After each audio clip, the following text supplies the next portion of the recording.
Hello and welcome to another live edition of the Nittany Dispatch. I am John Sauber, Penn State beat writer at the Center Daily Times. She is Audrey Snyder, doing the same at InsideTheLines.substack.com. And Penn State has roughly 94 new players in the last week since we recorded on Friday. We're going to break all that down. And there have been there's some coaching movement since then. Penn State has one remaining opening on staff for a full-time assistant coach. We'll talk about that a little bit. Audrey, where should we start? You know, John, I don't even know, because when we recorded last Friday, we were all like, oh, they're going to hire a defensive coordinator. It'll be final at some point. The portal's going to be crazy. We expected this. Has the portal craziness lived up to, exceeded, underwhelmed your expectations? It's lived up to it, and credit to this staff for keeping up with a time-honored tradition of getting a bunch of commits while I'm watching the Eagles. Very successful at that this Sunday.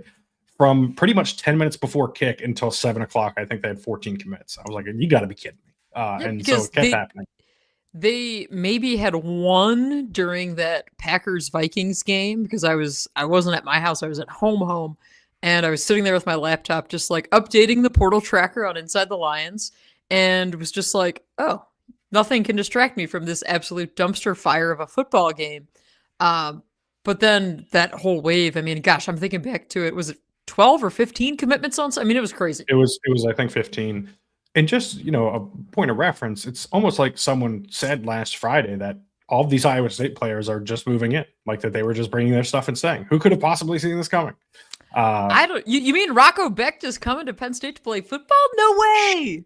Right. Him, Ben Bramer, Gabe Burkle, all those guys. They were just moving in pretty much last weekend.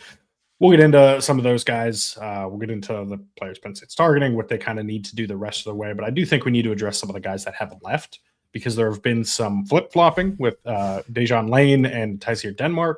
There was King Mack going in the portal. Maybe, I don't want to say totally unexpectedly, but it was a little bit of a surprise. And ending up at NC State, where he committed today, which was actually a pretty big surprise for me. I am curious about all of that. I've not done any reporting on it yet, but I definitely plan on it and trying to figure out kind of what happened there. But outside of Becht, because we're going to have at some point a full Rocco Becht episode, like talking about what he brings to the table. You can Becht on it. And Audrey has been fired from this podcast by me. But we will have a Becht podcast. The gist of it right now is that he's a good deep ball thrower, takes some risk, will be fun to watch. We'll see how good he is at Penn State. But outside of Becht, who do you think is the most important get that they've added thus far in the transfer portal of the 137 players that they've added in the last 10 minutes? Yeah, shout out to the Iowa State Sports Information staff for keeping last year's roster page updated and not just getting rid of players in their bio pages once they move on, because some staffs do that, and it's super annoying when you're trying to figure out who these guys are and how to say their names. Their pronunciation guide over there at Iowa State's website has been invaluable. John, I want to say that it starts in the trenches on both sides, and that's the most important part. That's no fun. But exactly, we're all about the glitz and glam and the showstoppers here at Inside the Lions. So I'm going to go with their receiving core, and Noah Pauley is not messing around. And this is, I think Penn State fans should be elated that there has been so much movement, and feels like we say this every offseason. It's a new receiving core, but it really is true this time. And Chase Sowell, the wide receiver coming in from Iowa State, they got number one, right? Like, I think this speaks to what Pauley wants to build, and the corresponding roster moves are that Tysier Denmark says he's going to stay, or alludes to it on Twitter, moves on. Matthew Otten is another one who's moving on. Tough day for me, really, on that one. Yeah, man. Your spring ball crush is moving on. I know. It's a real shame. Yeah. I mean, but I just think I like what they're doing on the perimeter. Now, I get it. None of it's going to matter if you don't have the guys up front, but I really like the changes that they're making in the receiving core. And again, something's got to be different this time around. And I think it finally will be improved. But again, there is so much roster movement right now that is just absolutely dizzying. Yeah, but I agree with you. And for those of you watching live on YouTube, don't forget to leave your questions in the chat. We'll get to as many of those as we can near the end of the pod. hit the thumbs up button, hit the subscribe button down below. As has been pointed out by several of our listeners, if you hit the subscribe button, you will get a notification when we go live, like we did today at 4:21, something like that today. Yep, 4:09 maybe. I don't remember. Yeah, no, it was going to be that until we had technical difficulties on Audrey's end, as we always do. Yes, but no, I think Sowell is the biggest get so far, the most important get. I think he's a true number one receiver. I really liked him 2 years ago at ECU. He's had issues with drops in the past, but I think that can be overcome. I think that can be a little fluky. It can be a little mental thing sometimes. I think he is the 6'3", 200 pounds, like the prototype number one receiver that you want on the outside that goes and wins you games, right? He still has to take a step forward to fully get there, but he was really good at Iowa State last year. I think he is going to be a guy that Penn State fans latch on to as a potential, like he could be a massive part of this offense in 2026, which is going to get, I'm going to have to get used to saying, I almost said 2025 there. Yeah. It is a big addition. Eskleton too is like incredibly fast, like a true deep threat that they can play on the outside. I will be curious to see how they fill out the rest of this receiver room. I saw someone mention in the chat the Ohio State receiver. I assume that could be one of two guys. It could be Mylan Graham or Quincy Porter. Oh, yeah. I don't know Penn State's involvement there right now. I think prices are going to be steep on that front for two receivers who really haven't produced a ton. So we'll see what that looks like moving forward. I'm always hesitant to say a lot about receiver or anyone in the portal, like where they're leaning, unless it's like glaringly obvious, like Rocco Becht and guys like that, because these things change so quickly. I was legitimately floored when King Mack ended up at North Carolina State. I'm not going to lie. Everything I had heard was he was going to go to Tennessee and reunite with Anthony Poindexter and Jim Knowles. And so like things can change very quickly. But right now, I don't know that Penn State's going to be a major player with either of those Ohio State guys. That can change. But yeah, I think that's going to be a position, though, that they do need to add someone else still. I think they need right now. I would be content with Eskleton and Sowell as the two starters. I would want a third starter, though. I would want to be able to lean on 11 personnel more than they're currently set up to. Well, and back to your point on King Mack, what I was told was that he was asking for a lot of money from Penn State, which, hey, I get it. Maximize your market value, and Penn State wasn't willing.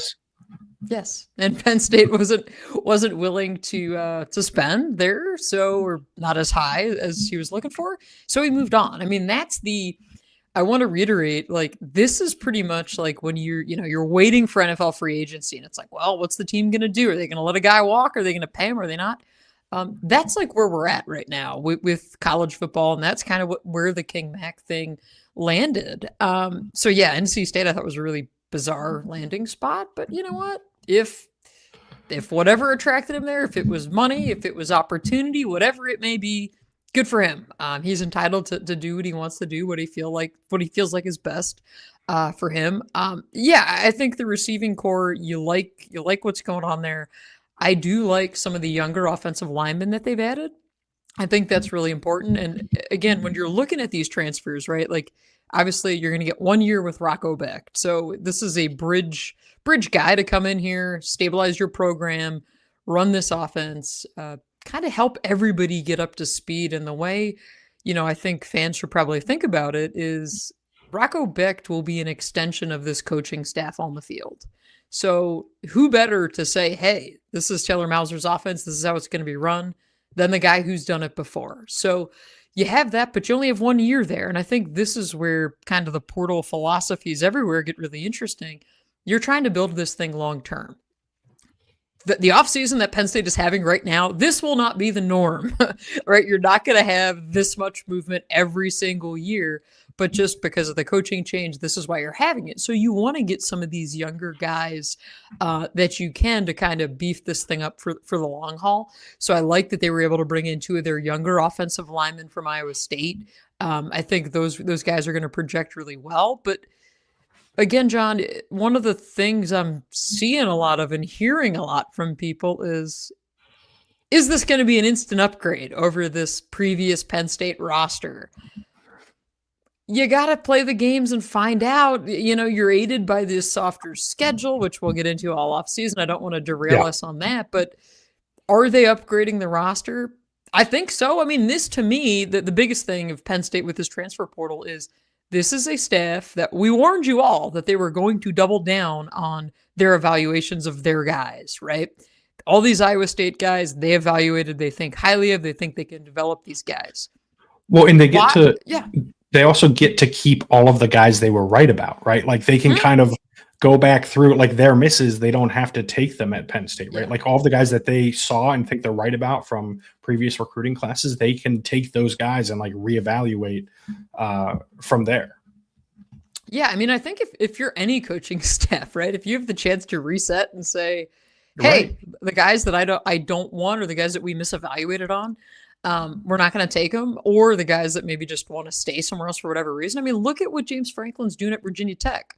You're seeing some of these Penn State guys, but you're not seeing all of them, right? And you're seeing players drop down to lesser teams because their performance hasn't aligned with the recruiting pedigree, right? Like we've seen a lot of that. And so, you look at the number of Penn State players in the portal, and I'm going to be honest, John, there are players that you see that you're like, oh yeah, I forgot this guy was on the roster because he hasn't played. He's been buried on the depth chart or what have you, or he's been hurt, whatever.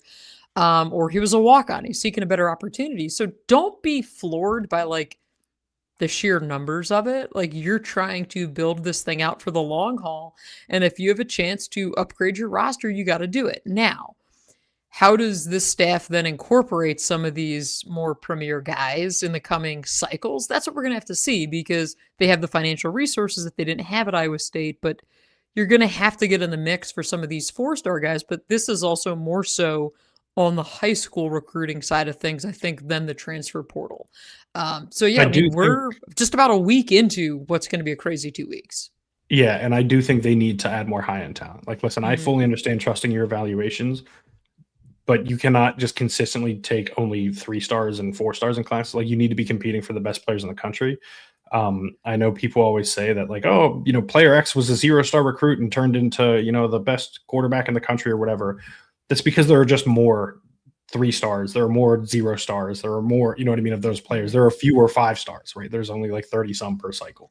And so I think that's a big part of this too. They need to be competing with those high-end talents. I'm not, saying that they're going to land someone high-end in this portal cycle, but I wouldn't be surprised if there was some more competition for some of the higher end guys as we get, through it. Again, we're 6 days in. There's still another 8 days left.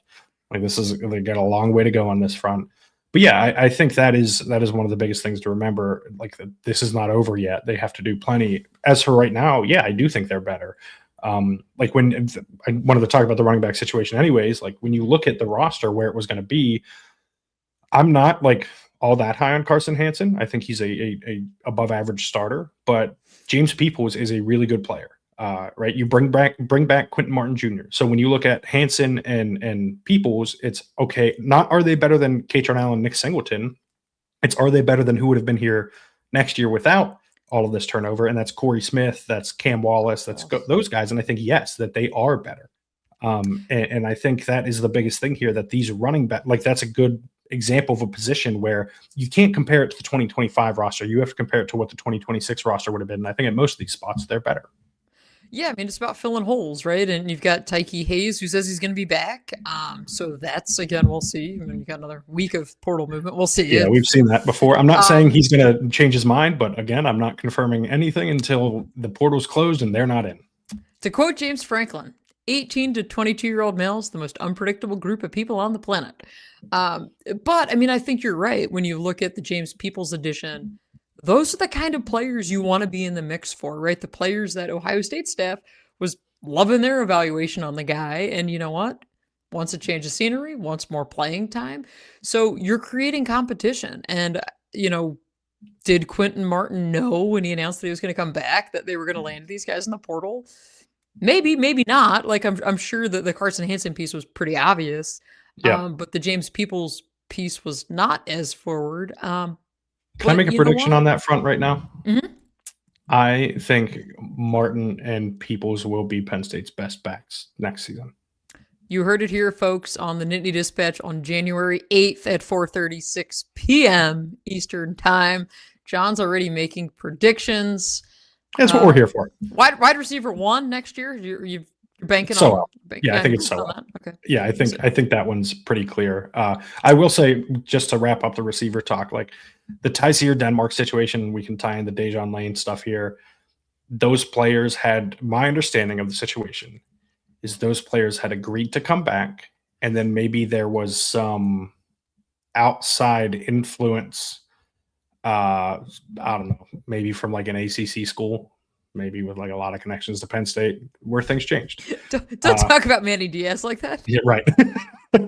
I think, like, I'm not saying that anyone did anything nefarious or anything like that, but I think outside influences can happen. And I think you hear that, the grass is going to be greener at school X, or the grass is going to be more maroon, for instance, at school X. Like, I think that can impact decisions, and you can change your mind because you feel like you want to go somewhere where you're more appreciated or more well compensated or whatever it is, like more playing time, what have you.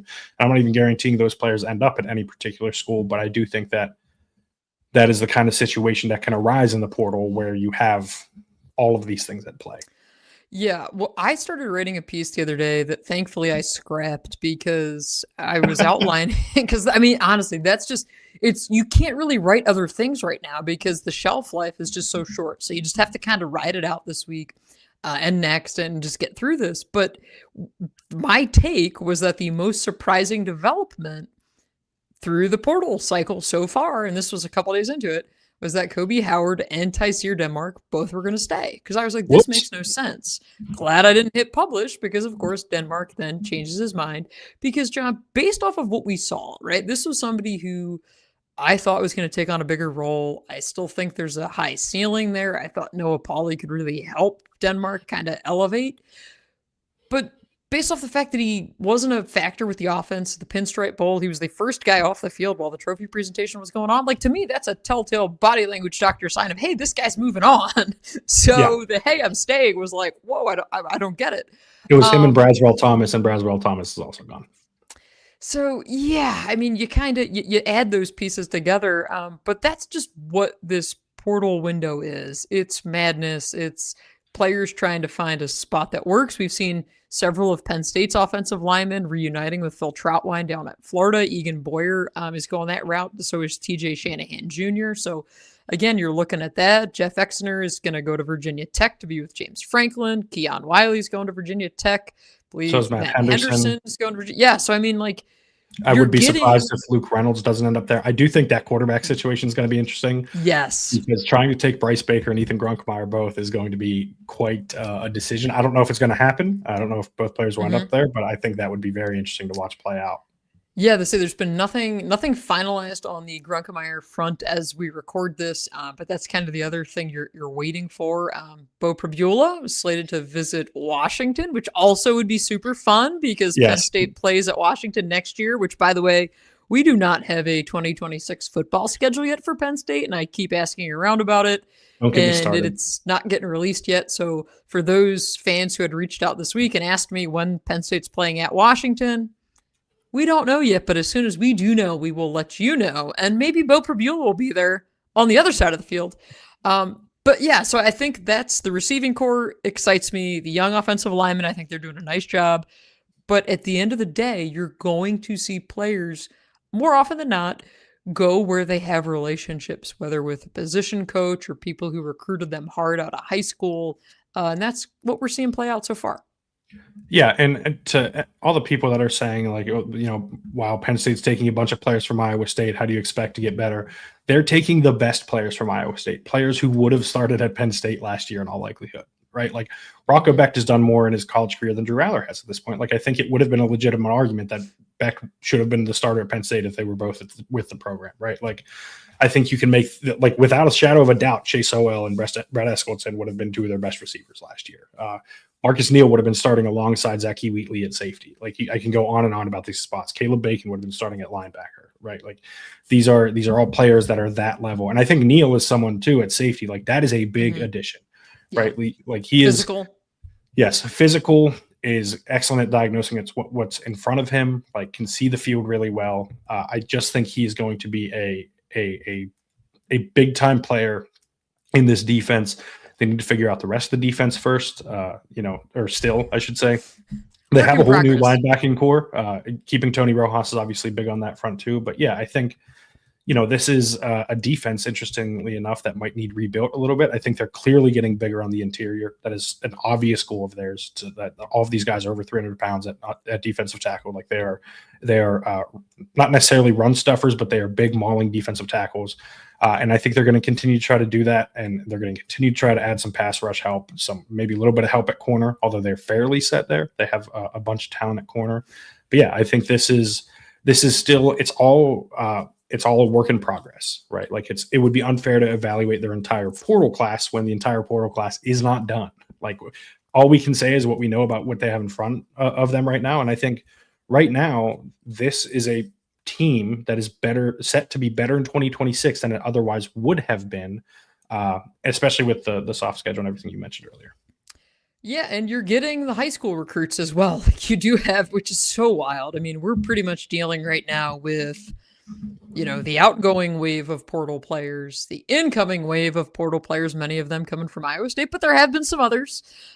Then you got the high school recruiting class, which I believe is up to about 12, 13 commits at this point, which again was at 2 back like before Matt Campbell was hired and everybody's like, oh my God, they're not going to have a head coach. What are they going to do? So you got that. I want to go back to hit on this because we both forgot about this in the frenzy, and I think this is super important. And so important, John, that I might even rescind my most important portal edition because I think this is like 1B. Quarterback Alex Mansky, if I could talk, that would be great. Yes. Not only are you bringing in Rocco Beck for this year, but you're bringing in Mansky to be your quarterback of the future. And that is huge because this is somebody who, again, they're banking on their projections. This is a guy who competed at the Elite 11, has a lot of really interesting traits, and getting him and convincing him to come here, stay again, be reunited with Taylor Mauser and Jake Waters. It's like, let's pick up your room and bring it here to State College. That is massive because, again, you want to think about how Matt Campbell and staff are building this thing out, not just for 2026, but also for 2027 and beyond. So I did want to mention that because he committed on Sunday, which feels like it was 3 weeks ago. So it's easy to get lost in the shuffle. Yeah, and I think that's a big get. Like pretty clearly, he's the leader in the clubhouse to be the starter in 2027. Like I don't think there's any disputing that. Because Jackson Smolik is gone, Beckham Kritza is gone, the whole quarterback room is gone. gone. Every quarterback on scholarship is off the roster from last year at this point, and it's been replaced by what would have been Iowa State's quarterback room in 2026 with Mansky, Becht, and Case Evans, their incoming quarterback out of high school.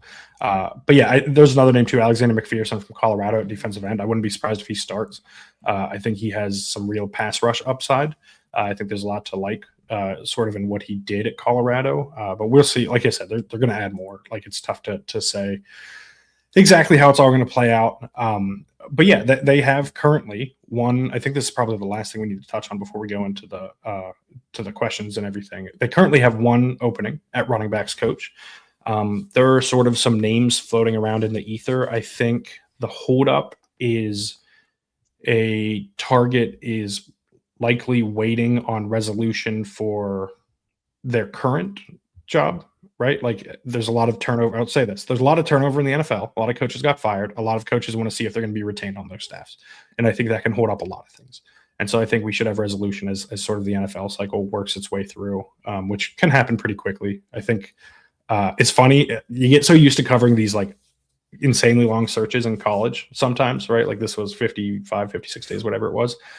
And I saw that the Dolphins today fired Mike McDaniel, and they're like, well, we're not going to search for head coach till we have a GM. And I was like, well, that's going to take at least a week. And it's like, no, they're going to have an answer by tomorrow. It's like, oh, okay. It's like, okay, never mind. It's like, that'll be done quick and they'll start the head coaching search. Like, but yeah.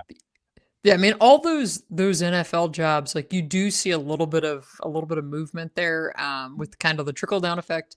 But yeah, you are correct in that the time frames are so crazy where it's like, you look at the Ravens, you're like, oh, well, they won that game against Pittsburgh, we're having a different conversation. Instead, it's like, oh, they're launching a coaching search, and things typically will get wrapped up pretty quickly from the NFL side. I do want to say real quick, I forgot to mention this. I feel comfortable saying this. As of now, I do not anticipate the next running backs coach being Anthony Lynn. who is Danton Lynn's father. He was currently the Commanders running backs coach. I do not anticipate that being the case. So no father-son reunion? That is my expectation. Only at the holidays, right? Yes, only at the holidays, which I mean, they're close enough to each other that they can get away with that. Yeah, correct side of the country, right? Like you have, your same side. That's close enough. Yeah. I do think, though, this is probably a good time to talk about the wonderful people at Roback, which we're both wearing today. It's a double Roback day, John. Look at that. I was going to say, why is it on opposite sides? And then I forgot that I have my camera mirrored because it's easier for me to tell like which hand I'm moving and which way I'm moving when I mirror my camera. And I've never mirrored my camera. And that's, as anyone watching on YouTube can tell, it's a struggle every single week. Because she doesn't know how to. Correct, 100%. Our friends over at Roback are going to help you save 20% off of your first purchase at roback.com when you use code TND20. That's TND20 as in the Nittany Dispatch 20. Joggers, hoodies, polos, hats, you name it. John probably has it. We probably enjoy wearing it. Super, super comfy gear. That's why I was elated to get back to my house this week. And one of the first things I reached for, John, was the Roback hoodie, because we've got a 50-degree day in State College, which really no better way to show off to potential recruits coming in this weekend than to say, wow, look at how nice it is here in January. Great day just to kind of wear the Roback, go for a walk in the neighborhood. Or, John, you could take never mind. You can't take the dog for a walk these days. Yeah, wow. Taking a shot at my dog and his torn ACL. Sorry, I forgot. Nice job, Audrey. Great job. You can save 20% off at Roback with your first purchase with code TND20, and that's roback.com, RHOBACK.com. John, what do you got for us? Yeah, let's get to the questions. I mentioned this. The code, for what it's worth, on the TND20s for your first order. I think that's important to note because I saw some people that were having issues with the code, and so probably important to note that. I know you said it several times there, but just wanted to reinforce it. But I think we can go ahead and look at some of the questions in the chat. I've seen a lot about the running backs coach. I think that's probably all we can really say at this point about it, right? Like there are names floating out there, but like let's let it resolve a little bit. Oh, we can also talk the coaching staff. Something else, because you said that made my mind go there. Trace McSorley, because the Penn State sent their release out this week with where the coaching staff stood at that moment, and Trace McSorley wasn't on the list, and some people got confused. He is going to be at Penn State next season. They're just working out the specifics and the parameter of his role, right? So what that role is. Dan Connor, we know, is going to be here next year as well as the assistant linebackers coach. I would like to take a timeout on that one. Okay. They announced Dan Connor as the assistant linebackers coach right now. Dan Connor is going to be here as the assistant linebackers coach. I would not be overly surprised if he were offered a full-time job elsewhere, and then you kind of see how that plays out. But yes, as of now, with Dan Connor, he's planning to be here. They're planning to have him. But I think that's one where it wouldn't be like Trace. I expect to be here. I would be surprised if he's not. With Dan Connor, I kind of think there's more of a chance, not necessarily a greater than 50% chance, but more of a chance that someone comes calling and hires him as a linebackers coach. Because again, you're going from linebackers coach to assistant linebackers coach, so there is that movement in there. But yeah, so there's that with where the staff stands at this very moment, and gosh, it is a dizzying. I mean, because we haven't, and let me put this out here too, we haven't heard from Matt Campbell in a month since he was introduced. So it's funny you mentioned that. This question right here. How soon look at that. Either of you will have an opportunity to get in front of Campbell about all of what's happening? Would be great to hear from him. I agree. And Audrey agrees. Do too. I don't know. My guess is we won't talk to him until after the portal window closes. Hopefully we'll have multiple opportunities in the near future because there's a lot to discuss, and like one press conference isn't going to cover it all. But yeah, it would be nice. Because boy, do we have questions. Yes. I mean, I think. And it's so weird because you're looking at it from the lens of this guy's been on the job for about a month. So how's that going? Also, you're bringing in all of these transfers, many of them from Iowa State, but also some other guys. So we want insight on the transfer class. But also you've got this high school class coming in. So once things are kind of finalized there, you've got that side of it. And John, we're in January, which means spring ball will be here before we know it. And based off of what he did at Iowa State, I have no idea what their spring practice is going to look like. We do know from Pete Thamel's article on Rocco Beck that came out Sunday, on ESPN that Becht is still recovering from the labrum surgery on his non-throwing shoulder. So that would be his left shoulder. And the timeline that Rocco gave Pete in the story was that like probably around mid-April, he would be back to kind of throwing, moving around a little bit more. So what does the quarterback situation look like in the spring? I think gets interesting as well. But yeah, we don't know what any of this stuff looks like. Oh, and I forgot. On top of all that, we got to meet this new coaching staff. We haven't been introduced the entire to staff, coordinators or anybody yet. I mean, it is, yeah, there's going to be a lot coming here, hopefully in the next month. Yeah, someone asked if the situation with Lane in Denmark similar to what's going on with Damon Williams at Washington. I'm not under the impression that they have signed contracts. That Williams situation is wild, and I'm not going to touch that with a 10-foot pole.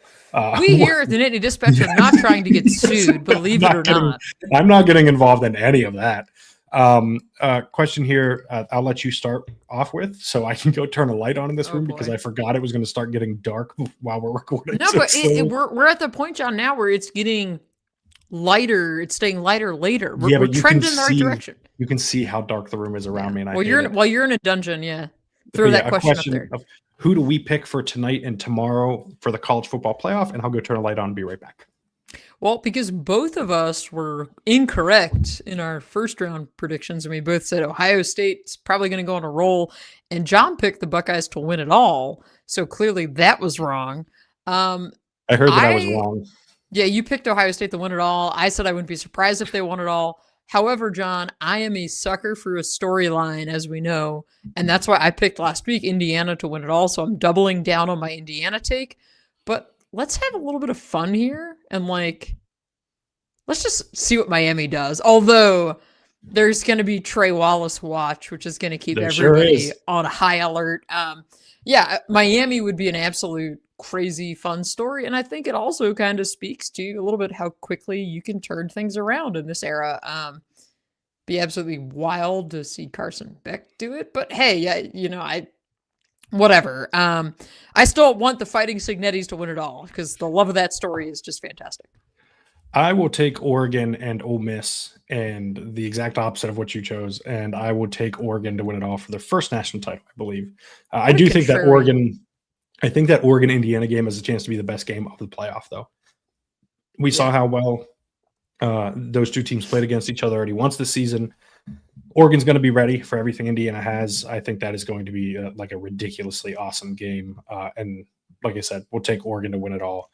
Appreciated the filibustering there while I turned the light on. And now I see a shadow from the bill of my. It's just a mess. I'm a mess today.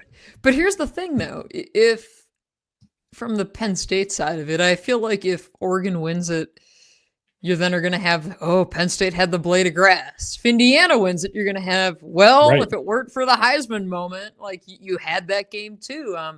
Just still, every once in a while, I'll have probably once or twice a week, I'll have the thought that enters my mind of oh yeah, remember when this happened this season? Or remember when that happened? I'm still trying to piece together all that's transpired around here since October. And that's just one of those crazy things. Yeah. They were so close to getting everything they wanted this year. And I think that gets overlooked a decent bit. But another question here, where do we think Kobe Howard falls in the receiver room? I think right now he's probably third or fourth, but I would expect that he will be fourth or fifth by the time the season rolls around. I said this last episode too, that I think people need to kind of tap the brakes a little bit, give him he's not going to be the number one next year. I'd be surprised if he is. I mean, who knows? Maybe he stuns everyone and is, but I still think there's a decent chance he's a rotation receiver next year rather than he was a straight up backup this year. I think he could be a rotation receiver next year and evolve into more, but I think expecting him to be a true number one is probably both unfair to him and it will only end up setting him up to fail and not meet those expectations that are, I think, a little bit unrealistic right now. Yeah, we should kind of do some our preseason predictions next year. I'm filing that away right now because I'm gonna try to bait John into a question in the preseason about Kobe Howard and expectations because that seems like something I need to do. I'll take the cheese on that one. I'm not ashamed of that. Question here about if we're concerned about the roster numbers going into the season with so many guys leaving. No, they're going to add a ton of players. I don't think numbers are going to be an issue. Maybe at specific positions it could be by the end of the portal, but it's just tough to say right now because so much is in flux. Like we said earlier, they are 6 days into this thing, and there's more time left than has passed with it. So there's going to be a lot that changes between now and the next time we talk to everybody about where this is all at.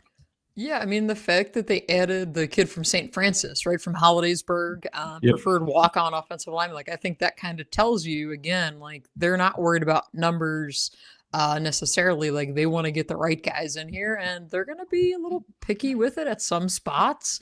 But this is not like sanction era, oh my God, we need bodies type of thing. I mean, it's still Penn State. Like, you're still going to get really talented guys to come here. And I think the exciting part is when you look at what this staff has been able to do and what they've been able to evaluate, who they've been able to evaluate. John will be probably thinking about this a lot this weekend when he watches Brock Purdy play. Like, there's that, that link to this staff. So you have that to keep an eye on.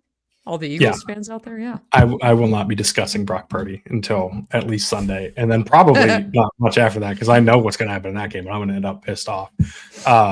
Excellent point here about my dog catching strays. Just unbelievable stuff from Audrey. I did not. I honestly was just like, yeah, John, you take this great to where we're about to take the dog for a walk, and I forgot that your dog tore its ACL. I apologize. Known dog hater, Audrey Snyder. Unbelievable. Allergies, not hater.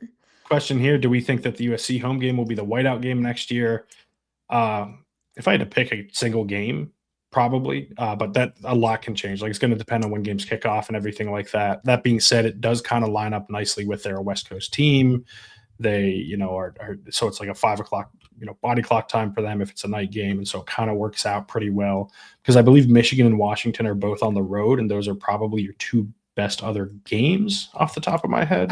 That's what I'm looking up to see. I don't even know who they play at home in 26. I was trying to filibuster to give you time, but you typed so unbelievably slow. Well, it's because I didn't want to be a loud typer, and I could have just muted myself, but what fun is that? That's true. It's Minnesota, Purdue, Rutgers, USC, Wisconsin. I think probably USC, maybe Wisconsin. Yeah. USC would makes sense just because it makes the most sense. The new team, you get the exposure. John, you know what else this means? Another game at Beaver Stadium for Zariah Fisher, who is spending his 7th year at USC, which is good for him. Yes. Like, that's I wish he is like legitimately deserving.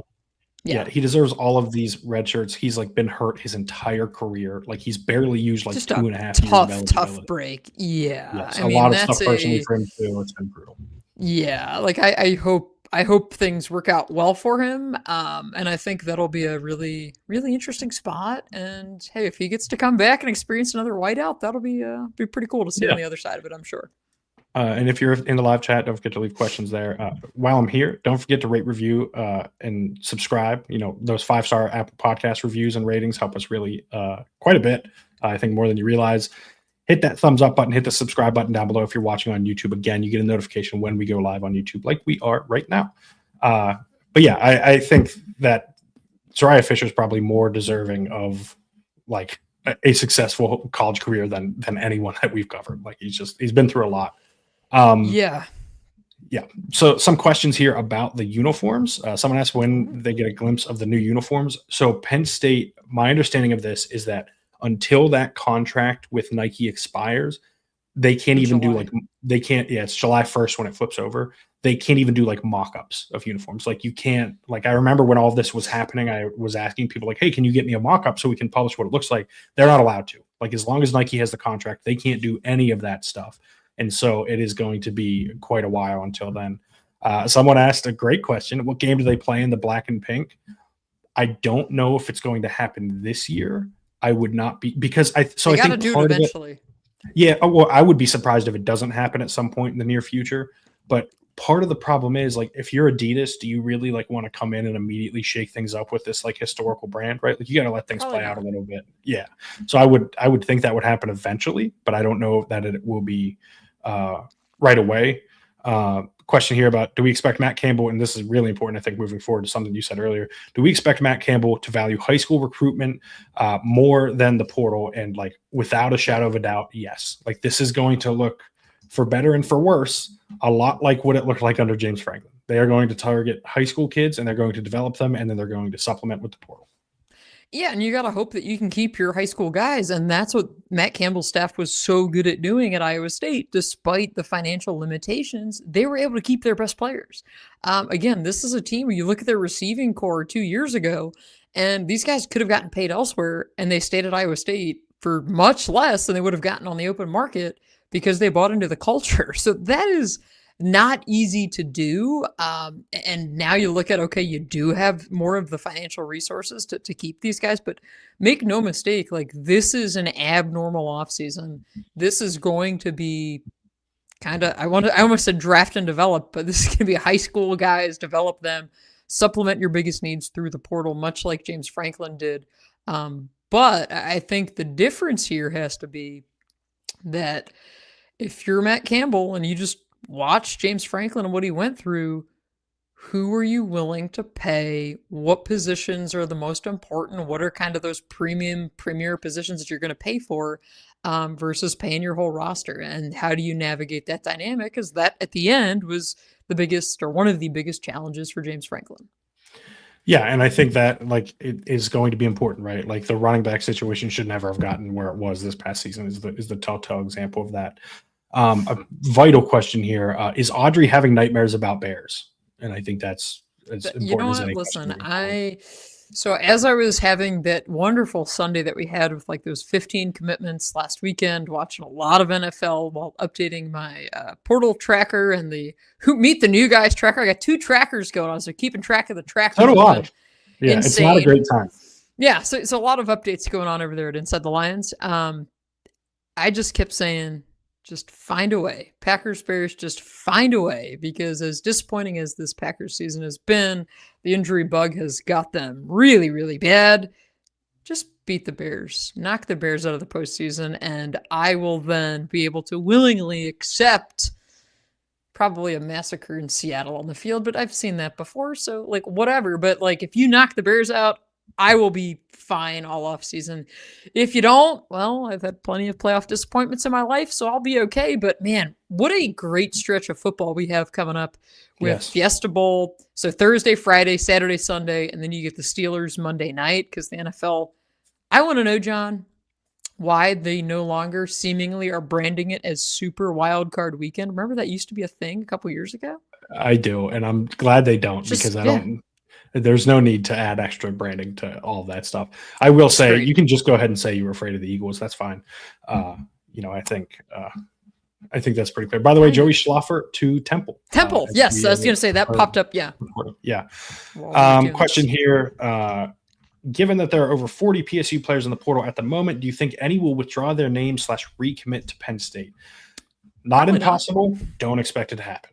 Yeah, it's just most of these guys are gone. Like the players that Penn State was most interested in keeping, or King Mack, Dejon Lane, Tessier Denmark, Xavier Gilliam. I don't Howard, expect who they did keep. Yes, yeah. Howard, who they did keep. But I'm saying of the guys that went in the portal, those are the names, and I don't expect them to kind of come back. We'll see. Maybe things change, but that's the expectation. Maybe they come back a year from now. Yeah. Right? The King Mack, yeah. That's not impossible. Maybe King Mack also comes back a year from now. This is just the open invitation for King Mack on his moving recommendations and how he does this. Oh, yes. Because this is like, man, this guy's got to be a pro at it. Like, just packing up, moving several times. Those aren't easy moves either. It's like State College to Tuscaloosa to State College. State College to Durham, and by the way, moved from Florida to State College the first time. Like, it's not easy. Yeah. Someone asked, we have any update on Gash? I believe that's Samson Gash, Michigan State commit. Penn State's targeting him. I wouldn't be surprised if he ends up in the class. I believe he's a legacy player. It's tough to know with high school. I'm going to be honest. So I covered high school recruiting for 8 months at Rivals, and the quickness with which players changed their minds when you're like reporting on stuff. I do not envy high school reporters. They are having to sift through a lot of stuff and figure things out. But yeah, I wouldn't be surprised if he ends up at Penn State. And the other one, there's Tony Sacca's legacy. Anthony Sacca's the other one, entered the transfer portal. He was at Notre Dame. That'll be another one to keep an eye on. Again, just given the name, the proximity, played at St. Joe's Prep. I remember writing a story about him when he was in high school, and he was coming up to visit Penn State, and he shared this. I should probably have it somewhere in one of my digital hoarding devices. A photo of him at the corner room with his dad when he was like a little kid. So you never know the legacies, John. You just never know. Someone said the Eagles are one and done. Yeah, I know. It sucks.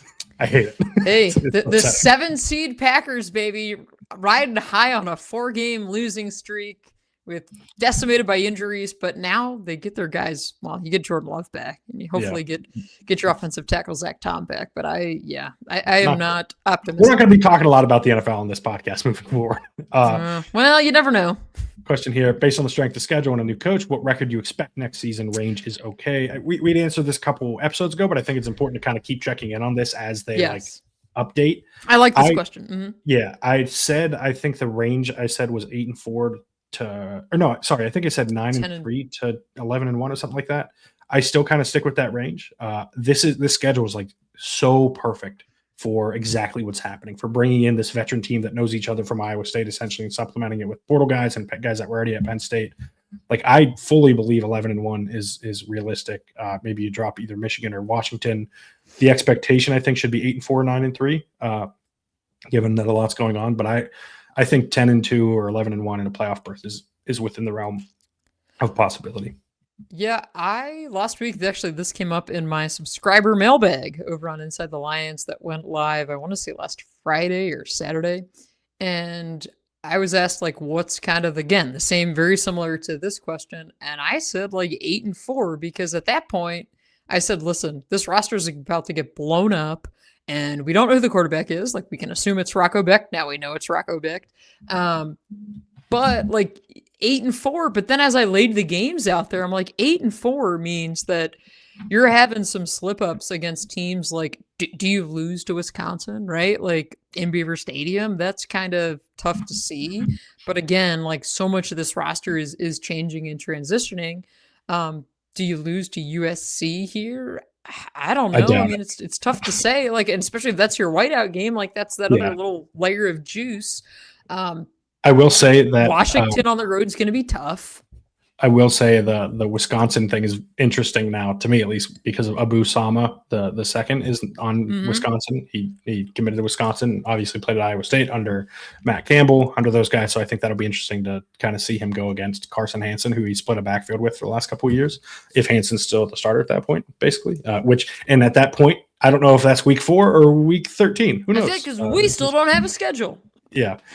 Someone said, what's this about new uniforms? We're talking about the transition from Nike to Adidas when Penn State they will have new uniforms. I expect them to look exactly the same, but with an Adidas logo, but they will be new because that apparel sponsor change. The thing I'm very much looking forward to this summer is watching them, and this is nothing against Nike, but watching them have to rip the logo off of everything and keep finding other things that are Nike. Like, there's the big swoosh on the practice field. Oh, we're definitely going to find something in August where they missed it, and they're going to have to go and make that change when someone takes a photo of it and posts it on the internet. That someone's going to be you. I was going to say it's probably going to be me, and you're right. Yes. Yeah, because I mean, you got the Nike on the football, obviously the cleats. Practice field. Like, there's going to be one somewhere in that building, and I am going to be more than one. Well, assuming they let me in the building, assuming we're in the building ever again, we haven't been in the building in forever.